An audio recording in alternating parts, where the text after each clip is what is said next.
Hello and welcome to our latest episode of Security Noise. I'm Geoff Walton. I'm our application security practice lead at TrustedSec. And today I am joined by Edwin, who is a security consultant at TrustedSec on our cloud team, and Justin Bollinger, who is a principal security consultant at TrustedSec on our Force team. Today we are talking authentication in 2025 and all the things you have missed if you maybe implemented MFA a few years ago and then decided to forget all about your unidentified user object problems. I do have one announcement today. As usual, if you would like to participate, you can join our Discord at discord.gg/TrustedSec. And that's just your opportunity to participate in the show, contribute ideas as far as future topics, or maybe even see about being a guest. We do have a lot to talk about today, so I will give everybody a chance to say hello, and then we'll get right into it. Feel free to say hello. Hello. Hello. Hi. There, we said it. Okay, well, and that was that last one there was Skyler Tuter, who is, of course, our producer who will keep us on track and make the show sound great. Seems like everyone is really chatty today, so I'll just sort of provoke you guys with an initial discussion topic. Let's just go into, what is passwordless authentication, because that seems to be the new buzzword. Yeah, so I guess I'll start because the passwordless is evolving as well. Initially, you had FIDO2 keys and you had Windows Hello for Business. And now, the concept of passkeys is slowly getting into the arena as well. But just to kind of just take a step back on like what each one really just kind of involves, at least from an Azure cloud perspective. Windows Hello for Business is something that is a little bit more involved. You're going to have to make some decisions on deployment strategies, on what you want to do, how much infrastructure you want to put in. Do you want to go the cloud Kerberos trust model, or do you need to do something with your PKI environment? So there's a lot of decisions there that are around that. And then really kind of on top of those decisions, you got to take into account your legacy systems that you're using, particularly anything that's using like LDAP authentication that doesn't support anything more modern. Another big gotcha is any standard end user that's using RDP protocols to directly remote in somewhere else. That can definitely cause some funny things to happen depending on what type of deployment model that you choose for Windows Hello for Business. So you could inadvertently end up having users not be able to RDP into systems anymore. You do have several enterprises that are either running hybrid models where they're on-prem with Active Directory and then they're using cloud for other things. You have other enterprises that are strict cloud that have their foot more in the passwordless game, if you will, because they have a lot more lower barriers to entry in doing passwordless. And then you have your enterprises that, and I've actually witnessed a couple where people are moving actually out of Active Directory, which is I would just say a behemoth of an undertaking to do, depending on how complicated your infrastructure is. So I know people are doing that. Microsoft wants people to do that. They want to do cloud native enrollments versus hybrid enrollments that are going on today. So Windows 10 Hello for Business in a nutshell, you deploy a Windows 11 device. If you're fully passwordless and you have like Microsoft Authenticator on your phone, whenever you type in your email address for the first time, your Authenticator app will ding. You'll have to type in a number matching code. And then at that point, once you're opted in, then Windows Hello for Business will take over and it'll ask you to create a PIN. And there are several other hardware things that are involved with that, especially PM chips, because that's a hardware requirement on where those enclaves kind of store those secrets. So Windows Hello for Business is very, very just involved. What I'm seeing more of is passkey deployments where you still have a password, but users have the opportunity to make their passwords a lot more complex because they're not typing it in each day into different systems. Authenticator supports it now for iOS and Android. The enrollment process has gotten better, but you're still dealing with those legacy systems that require passwords. But that I think is at least giving users the option to create more complex passwords and not have to remember it, instead relying on software management system for passwords, where they only have to maybe change their password every 90 days and they generate a secure password, and then they don't need to manually input it in too many places. So the last one, FIDO, just real quick, the only place that I really kind of see FIDO2 hardware keys right now are like at high-level administrators, where blue teams just want to protect them. That's where I see FIDO2 hardware keys the most. So like your global admins, that type of stuff. I'll see those types of accounts kind of constrained a little bit more around FIDO2 hardware keys. That's my spiel on the big three in terms of like passwordless. Okay, that was a really helpful overview. I guess a kind of a quick initial question there. Is this something that if I have mostly Windows 10 and 11 devices and I wanted to go to Hello, can I go through the Microsoft Learn tracks and do this on my own, or do I probably need outside help to really be successful here? I'm going to say if you're using Active Directory, you're probably going to need some professional help, because depending on what you have a few different deployment models that you're just going to have to choose. And depending on which deployment model you go with, it'll determine the type of complexity that you need to do to roll it out. Like I've rolled out Cloud Kerberos Trust in my Azure lab. That was pretty straightforward and painless. But then again, I'm not running anything complex in my internal Active Directory environment. If you're strictly just cloud native, that's probably just the lowest barrier to entry. I think by default, if you end up enrolling a workstation in the cloud and you're not joining it to an internal Active Directory environment, at some point it's going to prompt you for putting in a Windows or creating a Windows Hello for Business PIN on that device. So if you have a very small business, then it's absolutely doable on your own if you don't have any Active Directory infrastructure at all. That's kind of my. Okay. And Justin, I know this is a favorite topic of yours, but YubiKeys and some of the other FIDO2 options, what have you encountered in the wild as far as people using these in enterprise, and how have those deployments gone? I think that the deployments are great, with one exception that we see. And that is you can have all of the most secure, keys and hello, all of that enabled. But if you fall back to SMS, then you still are only the weakest link. So, SMS, or sometimes, we see, OTP, just regular OTP, and then those keys saved in a password manager. So if you access the password manager, now you have the password and the key. So it kind of eliminates using multiple factors when you store both of the factors in the same source.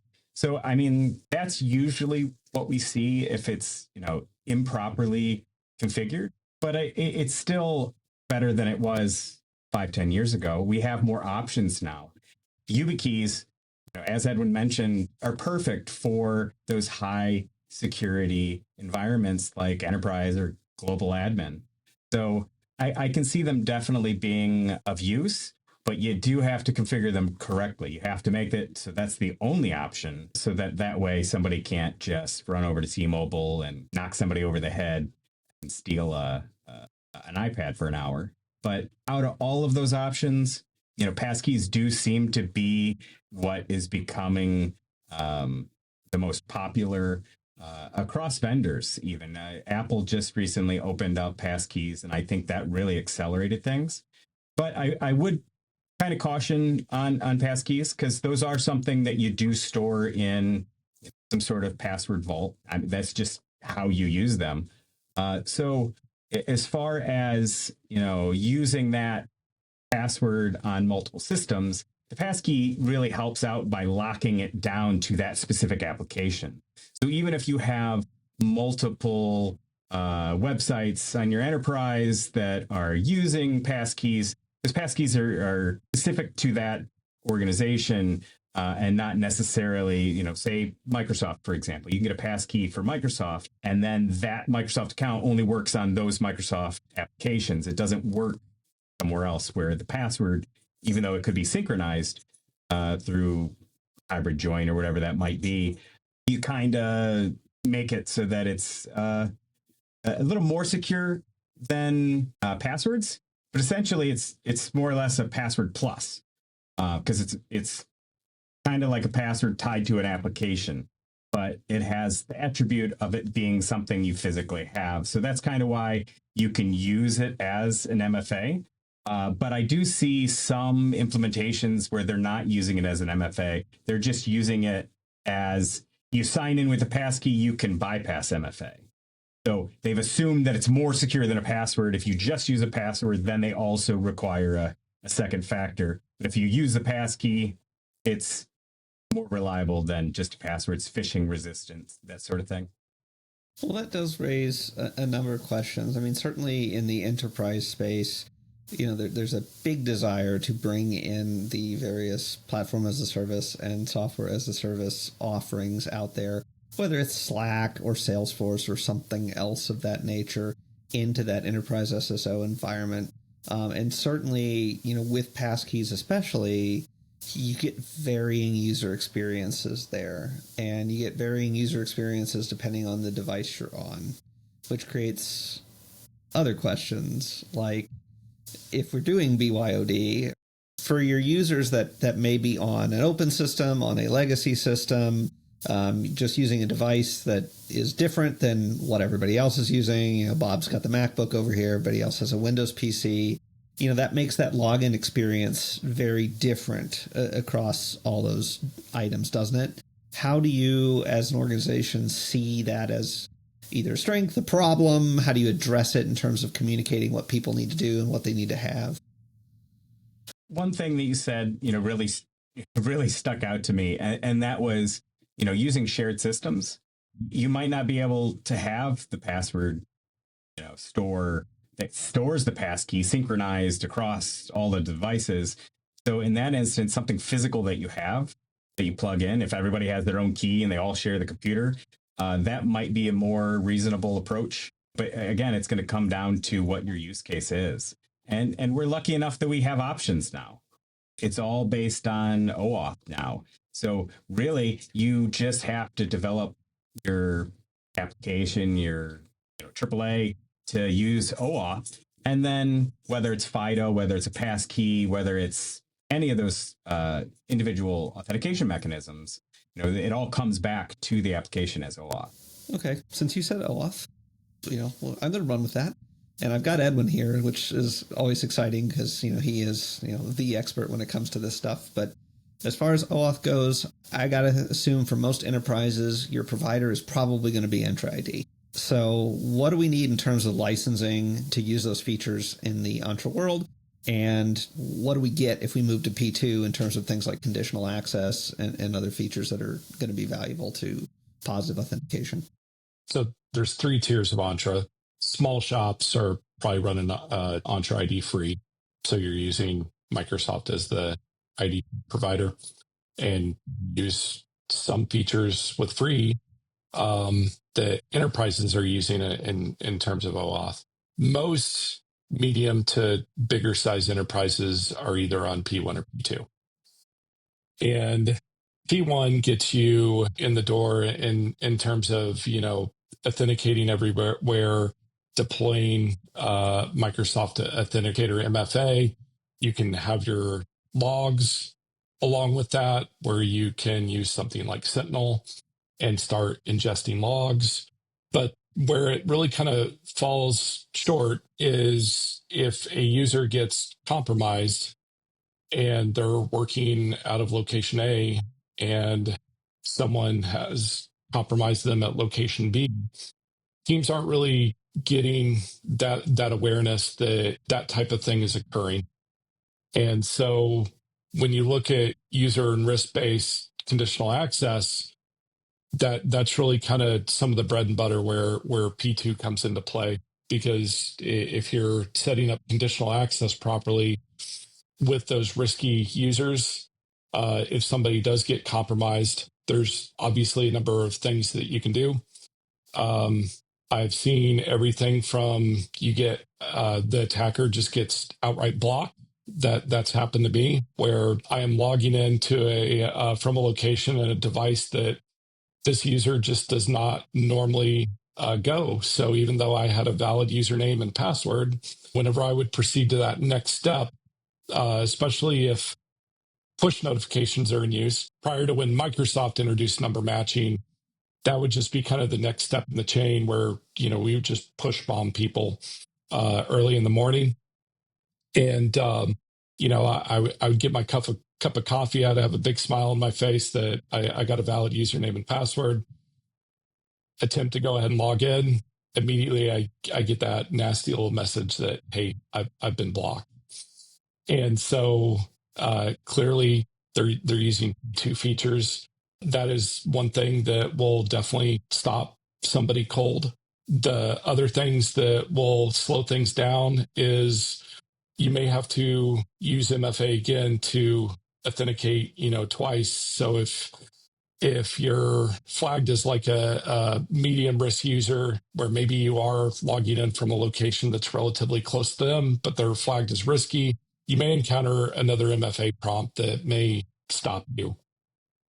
There are other options too, like self-service password reset, where the attacker still gets locked out, and then the legitimate user, when they try and log into something, they get a message that there's something unusual with their logon activity, and they're getting asked to change their password. So either they'll engage their help desk, or if it's self-service, they'll reset their password because they get a link to reset it within their email. Really just those types of situations are where I think P2 is beneficial.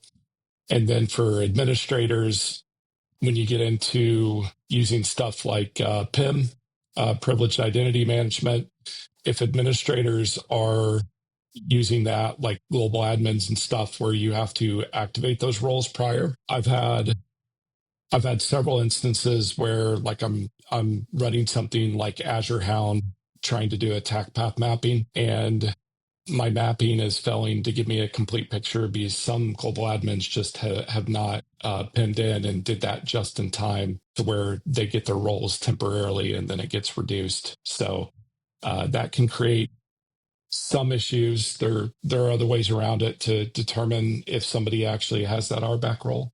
But yeah, those are some of the nice features, I guess, with P2, but you're obviously paying for them. Yeah, that helps, because I know that most of these discussions honestly typically begin with, well, what are we going to have to buy? What do we need in terms of licensing and stuff? And so I think it's really worthwhile to kind of go through that stuff and have some idea up front, what you're getting into and what you're going to get out of it if you decide not to pony up for P2.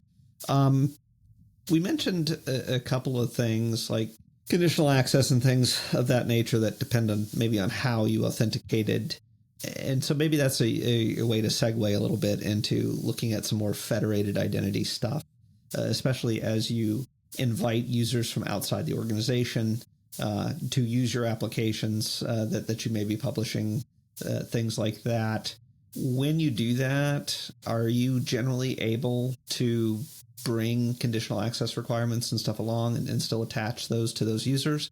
Or are you kind of at the whim of, say, what that other organization implements in terms of identity? So one of the basic ones that I encounter is requiring MFA. And you can require MFA exclusively, like for guest users that are not members of your environment. That is something that I'll typically see deployed as part of a conditional access policy. Either they'll just huddle all users, or B, you'll have two different MFA policies, one strictly for your internal users, and then another one strictly for guests. And then guests will need to do the same thing, where they'll have to download some type of authenticator app to get in and satisfy that MFA requirement.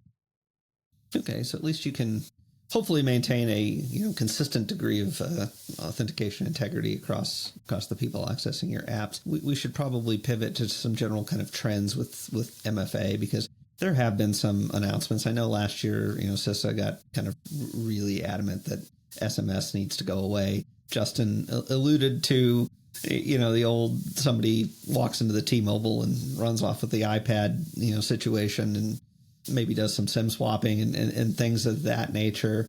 Besides just kind of making maybe SMS and voice fallback no longer an option, are there other things to consider as far as phishing hardness? Do we need to get away from simple push at this point and, make somebody actually enter a number from that authenticator?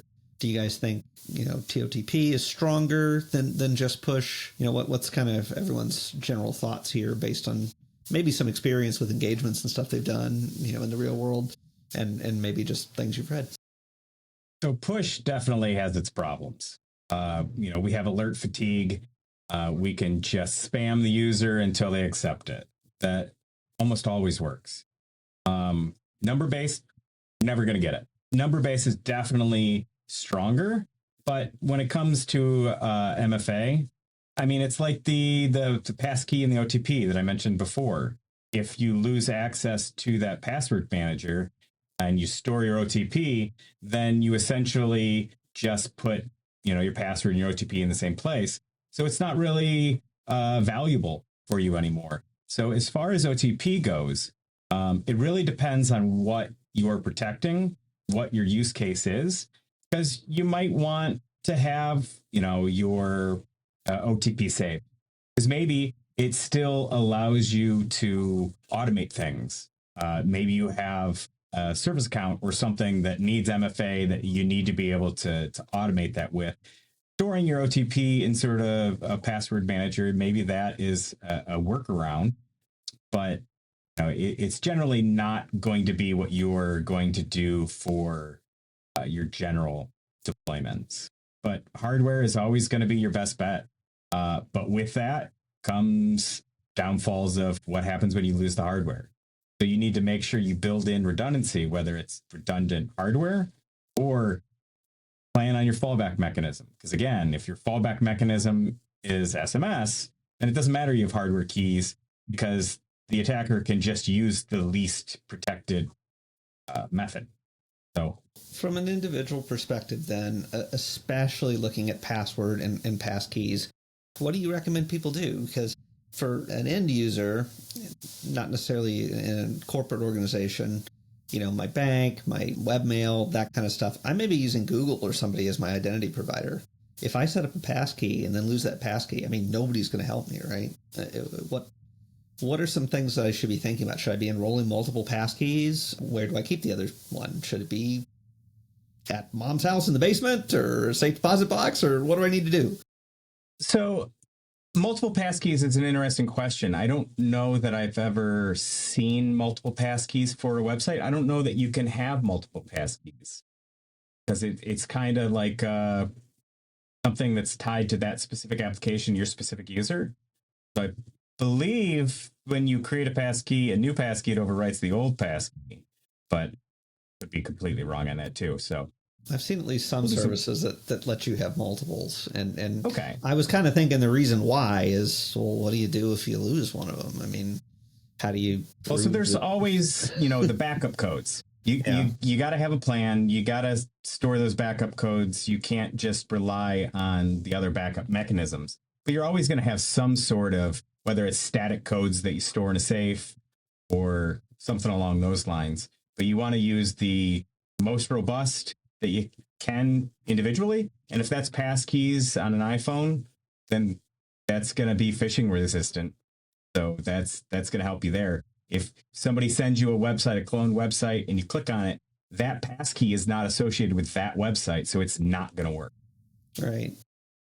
Yeah, I definitely see a lot of strength there. And, you look at keeping somebody out of your bank account and stuff, that's really important. But I also look at the flip side of it, from a availability perspective. You're in LA, there's a wildfire. you evacuate, you leave your phone. That was your pass key. Chances are your recovery codes are probably also in the fire safe at home, maybe. And, you might get them eventually, but what are you going to do in the meantime? How do you prove that you are you? It seems like that's going to be a real concern for a lot of people. And I guess, my feeling is key management is hard, whether it's a physical key or not. And I'm not sure that the passkey solution really solves it in a way that is going to address it for the person who was already having trouble with a password safe and unique passwords per site and things of that nature. It seems like it's a new set of problems. It's maybe a little bit more tangible set of problems, but if you're not thinking very carefully about your potential authentication needs, you're still likely to wind up in serious trouble when, you're on that boat tour and your phone drops over the side. Well, and that's why I consider it a password plus, because it's more secure than a password. There's no arguments there. But at the same time, it's really just to bypass MFA. And I say bypass lightly. It's something that you can use kind of as a password and not have to go through the normal MFA process, because it's a password plus, where if you just have the password, then it forces you to go through the process. So that's why it's slightly more convenient, because you still have to have the MFA to get the pass. Yeah. Right. So it's not necessarily a replacement for the MFA as much as it is a better user experience. Right. If the user has all of those requirements, the password store, the device, whatever it might be. But that way, if you, in your example of the fire, minus the fact that your recovery codes are in the safe, we're not talking about losing your MFA. We're talking about losing your passkey. So you would just need to get a new passkey, and you would do that by providing MFA. Now, if you also don't have MFA, because that's also on your phone, then that's a totally different, issue. But or you haven't configured a backup recovery account of some kind that you can MFA with. You don't know the password anymore because you've just been using the passkey. Well, and so it comes down to use case again, right? So individually, end users going to the bank, they might not have the ability to disable some of those backup mechanisms, whether it's SMS or anything like that. So when we talk about disabling things, we're really just talking about admins and enterprises and that sort of scenario. But as far as like individual, use the best that you can. Well, as an individual, I could certainly do something dumb like generate a GUID and paste that in as my password and not record it anywhere. Might as well be disabled at that point, right? Nobody's ever going to guess that. But if you're the end user, you can always call the bank and have them reset it, or have them text you, or whatever the process flow is for that bank. Yeah. It's not going to be unique to passkeys. It's going to be unique to that organization. Gotcha. And as long as it is an organization where you're able to, walk in with your passport or something and prove that you are you, I suppose that works. But, I know people who've lost their Gmail accounts and stuff in the back, in the past. And, there's no getting that back if you don't have a recovery account configured. Nobody will help you. I know for a lot of people, Gmail is their recovery account for every other service that they're subscribed to. So, I can see, scenarios where folks get themselves into a heck of a lot of trouble that it'd be very painful to unwind these days. But we are running a little bit low on time, so I want to talk about, some of the cross-domain and cross-identity provider federation and stuff like that. That would be where you're authenticating with Facebook, or you're authenticating with Google, or Okta, or, many other things that may be available to some, third-party SaaS app. Justin, are you familiar with some of these authentication attacks? So specifically, what do you mean, like the authentication attacks? So if somebody takes over, say, Facebook? Well, not exactly. And Skyler's raising his hand, so he may want to talk to this a little bit. But, we've seen some cases where an application supports multiple identity providers, and you're able to basically create your own identity in one of the other providers and then log in. There's a little bit more to it. Skyler, you want to take us through it? Yeah, and one of the articles that you referenced on the cross IDP impersonation mentioned the 15-year-old boy that was able to access like a Zendesk support like history log. Oh yeah, that was a neat one, wasn't it? It was a good read. But yeah, basically he just spoofed a support email, got somebody to click on it, and this all comes down to social engineering and phishing and stuff. But that's a type of attack that has been going on for a while. You look at, PayPal scam, Cash App scams where they'll send you a link, or the good old, Microsoft support call scam where it's like, okay, give me your phone number. I'm going to send you a link. You're going to authenticate and that'll give me access to blah, blah, blah.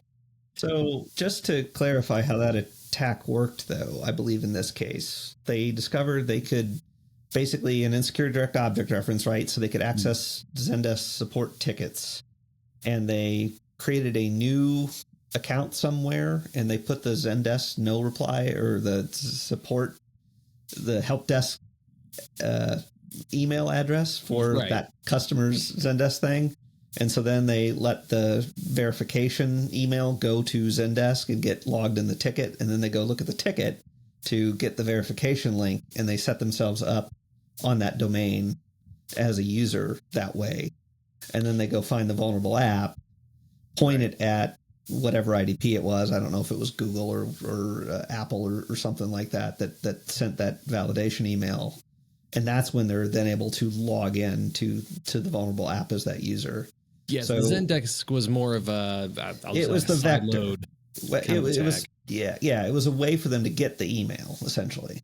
Yeah. More on the topic of like an attacker trying to compromise an account that has MFA on it.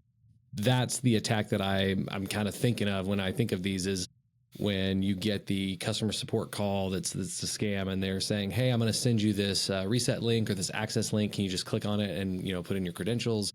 That's when the attacker like that, they are just trying to get their MFA code. I'm going to send you a code. Can you tell me what the code is? So as a SaaS user, if I just have a tenant, and I know it's going to vary from application to application, but it occurs to me one thing that I would want to do if I'm the organization administrator is I'd want to go in and I'd want to be very careful about third-party IDPs that I allow to authenticate to my tenant. Maybe if we use Google for domains or something, I allow Google.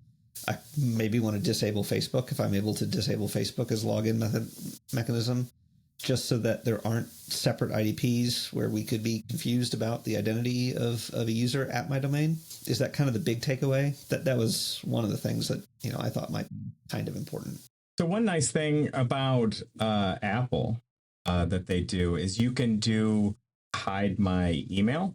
Yep. So you can create, federated logins for these websites that's all stored in your keychain, your iCloud keychain. So from an end user's perspective, I absolutely love using those federated services and then I don't have to worry about resetting passwords. I don't have to worry about my password getting compromised because it's all tied in. However, from the flip side, from an administrator's perspective, now you have several different IDPs that all you are really getting from the IDP is a thumbs up that is the user. You don't really necessarily know how they're validating that. Whether or not they require MFA at all is not really part of that federation. The federation is just we validated that user is that user.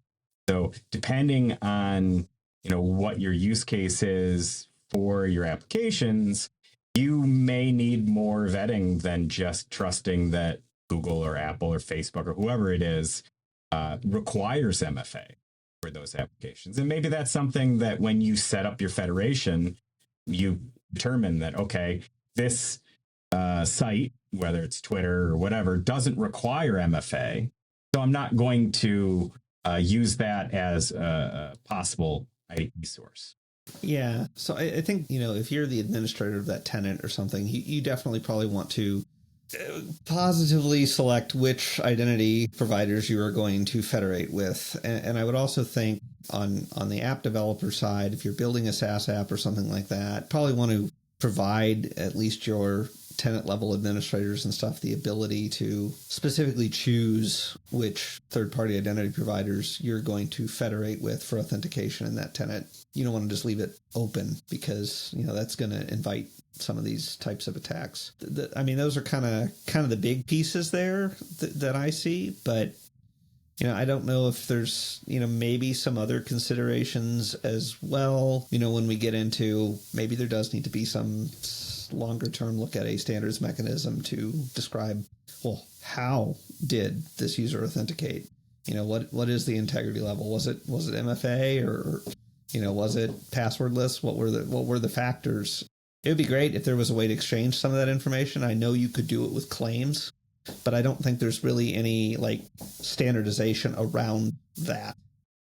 Yeah, I mean, are you guys aware of any kind of standard that's present as far as, I've seen, I test apps a lot, obviously, and I see, various things that come over in JWTs and stuff like that, but I haven't really observed that there is anything in an OIDC message that says, hey, and I did this with MFA, and it was SMS, or it was a passkey.